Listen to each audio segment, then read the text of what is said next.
తెలంగాణపై BJP special focus పెట్టింది. ఓ వైపు పార్టీలో పరిస్థితులను చక్కబెడుతూ మరోవైపు కేంద్ర మంత్రులు తెలంగాణకు క్యూ కడుతున్నారు. ఇటీవలే ప్రధాని మోడీతో పాటు రాజ్నాథ్, జేపీ నడ్డా తెలంగాణలో పర్యటించారు. బీజేపీ జాతీయ అధ్యక్షుడు నితిన్ నబీన్ కూడా తెలంగాణకు వచ్చారు. ఇప్పుడు కేంద్ర హోంమంత్రి అమిత్ షా కూడా తెలంగాణకు రానున్నారు. ఈ నెల 26న కరీంనగర్లో ఓ ప్రైవేటు కార్యక్రమానికి హాజరయ్యేందుకు అమిత్ షా రానున్నట్లు సమాచారం. అయితే ఈ పర్యటన సందర్భంగా అమిత్ షా రాష్ట్ర బీజేపీ నేతలతో భేటీ అయ్యే అవకాశాలున్నాయి. దీనికి సంబంధించి మరిన్ని డీటెయిల్స్ మా ప్రతినిధి గోవింద్ అందిస్తారు. గోవింద్,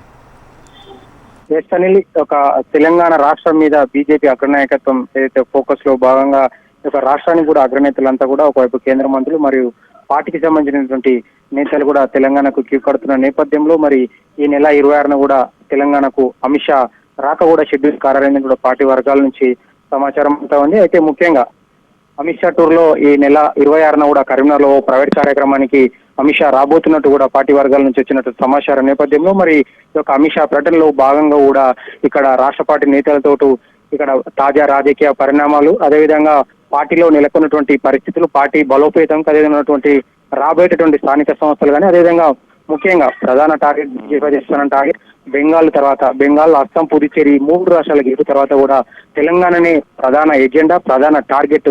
తెలంగాణలో నెక్స్ట్ అధికారంలోకి వచ్చేందుకు కూడా సునాయాసంగా, అంటే దక్షిణ భారతదేశంలో బీజేపీకి కర్ణాటక తర్వాత తెలంగాణనే సునాయాసంగా అధికారం దిశగా అడుగులు వేయడానికి ఈ రాష్ట్రం మనకు రాజకీయంగా ఊళ్ళురుతుంది, బీజేపీ అధిష్టానం ఊళ్ళురుతుంది. కాబట్టి ఖచ్చితంగా ఇక్కడ తెలంగాణ రాష్ట్రంలో ఉన్నటువంటి నేతలంతా కూడా సమన్వయపరుస్తూ పార్టీ బలోపేతం దిశగా అందరికీ కూడా దిశానిర్దేశం చేసే అవకాశం ఉంది. అందులో భాగంగా మరి ఒక ప్రైవేట్ కార్యక్రమానికి వచ్చినటువంటి అమిత్ షా కూడా రాష్ట్ర నేతలతో భేటీ కాబోతున్నారు. ఇప్పటికే ఈ యొక్క రాష్ట్రానికి కూడా మే 10న కూడా తెలంగాణకు మోడీ భారీ బహిరంగ సభ నిర్వహించారు. ఒకవైపు అధికారిక కార్యక్రమం, మరోవైపు కూడా పార్టీ బహిరంగ సభ నిర్వహించి ఇక్కడ ఉంటే నేతల్లో, కార్యకర్తలు పెద్ద ఎత్తున ఒక జోషి నింపే ప్రయత్నం చేశారు. దాని తర్వాత రాజ్నాథ్ సింగ్, అదేవిధంగా పార్టీ జాతీయ అధ్యక్షులు నితిన్ నబీన్ 3 రోజుల పర్యటనలో కూడా ఇక్కడ నేతలతో కూడా భేటీ అయ్యారు. అదేవిధంగా నేతలతో భేటీ అయినప్పుడు కూడా ముఖ్యంగా ఒకటే అక్కడ ఒక కండిషన్ కూడా చెప్పినట్టు.